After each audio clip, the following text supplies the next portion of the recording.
if you fail, I'll make sure you get held back a year. We can't hang with the younger kids. Those bitches were raised on euphoria. I like your solar opposites pin. I got a sweatshirt. Oh yeah, in your sweatshirt. The microphone was God. blocking it, so I missed the sweatshirt. Jeez. Yes, He got the pin because of me.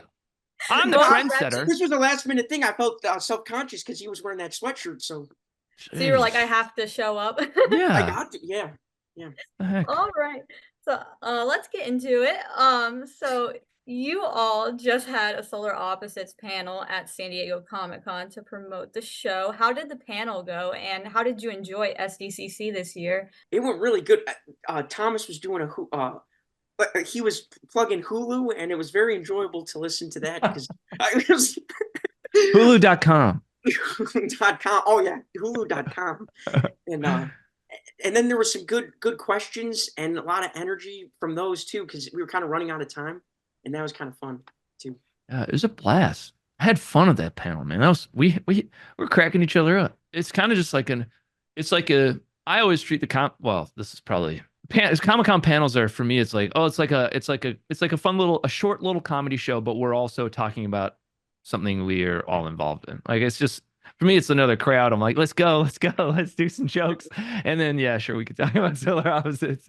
But it's fun, and the energy is so nice. With any media, they're like, you understand the abstract that they're fans of the show and they like the thing. But when you get people that are like, oh man, like they're so excited to get the poster signed or whatever, and it really means something. It's just nice. It's rewarding. It's like, oh, we're making a thing that people really like. It's always a pleasant experience. I love Comic-Con.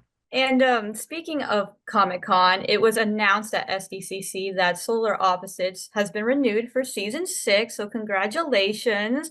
How does that renewal make you both feel? Love more opportunity to see where these characters go and what the writers come up with, and just get to stay connected with everyone because it's really a great group. So it was a huge, super pumped. Did you hear that? Did you hear that sound effect? Okay, great. I pressed like a sound effect button. I didn't know if it went through accidentally. I mirror Sean's sentiments. It's so cool. I mean, it's a show that I love doing, that we love doing, that we also like watching as well. And animation is one of those rare mediums that if there's a show that really strikes a chord, it can go on for years and years and years and years. And obviously, we're really grateful and thankful that we get one more. And it's our secret desire that it would be so fortuitous, I guess, if we managed to be one of those shows that goes on forever, because I would happily do the show until I'm 91, but not 92. 91 is my limit, Hulu. That's where it stops. That's where it stops. What is your favorite part or aspect of voice acting on Solar Opposites so far? The favorite part about acting in this show is like, there are just some lines when you're saying it in the booth where you're just laughing. It's like hard to get. You got to do it again, and it's hard to get through. Not just because more often than not, the voice director is going, "Hey, louder, faster," which is always the direction.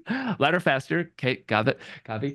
But it's because it's so funny, and when you're on a roll and you want to go this way or that way and try out some new things, funny reigns supreme, and they all like it. It's a very collaborative group, very collaborative behind the scenes crew with writers and directors and everybody. Yeah, most of my records are with this director Sydney, and she's just this like really great, nice person. And having her read some of the Corvo lines to me, that cracks me up because it's like she never talks like that, but it's like, and yeah, just kind of getting a chance to play this like menacing guy it's always been fun.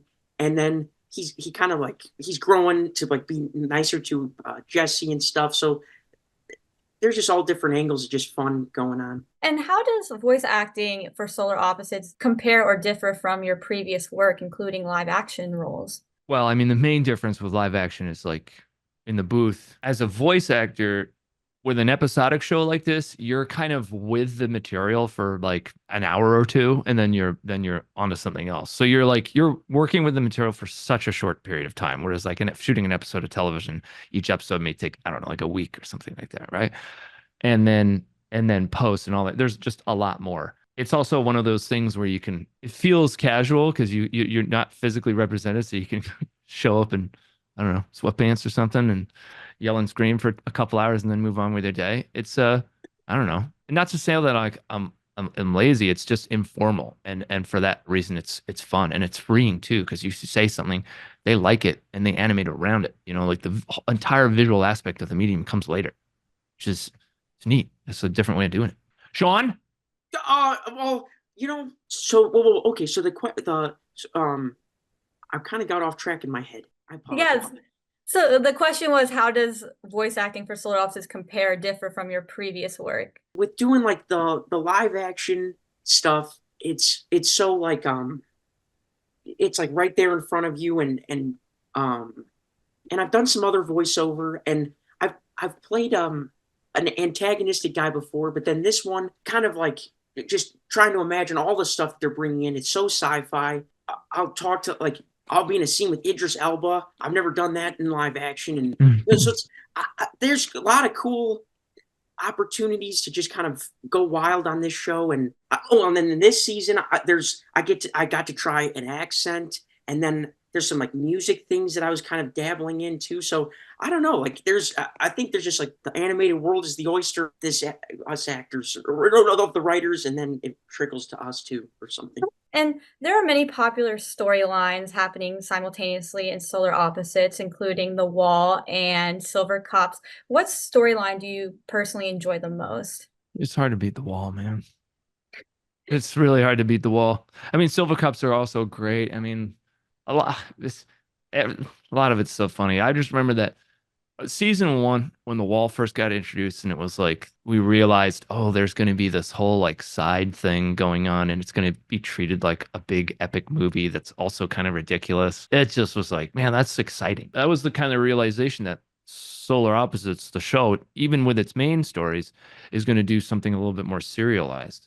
Not to say this like completely this like intensely interwoven thing like Game of Thrones, but every episode there's progression, like the pupa itself is, beginning its terraforming or not, or this or that. It's not just like, okay, it's new episode and nothing else happened, like, which is a fine way of doing it, but that's kind of the more traditional route in all animation.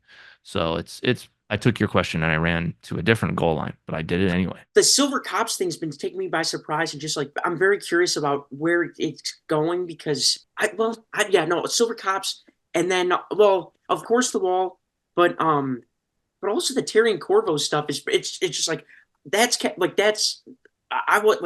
just seemed like a natural progression. Seeing that's always surprising that now they're married and everything. Yeah, there's just a whole lot going on. I'm kind of greedy. I like all those storylines. It's like I want them all. It's like an ice cream counter or whatever. And final quick question, yes or no. Do either of you think you could take care of a pupa better than Terry? Yes. Yeah.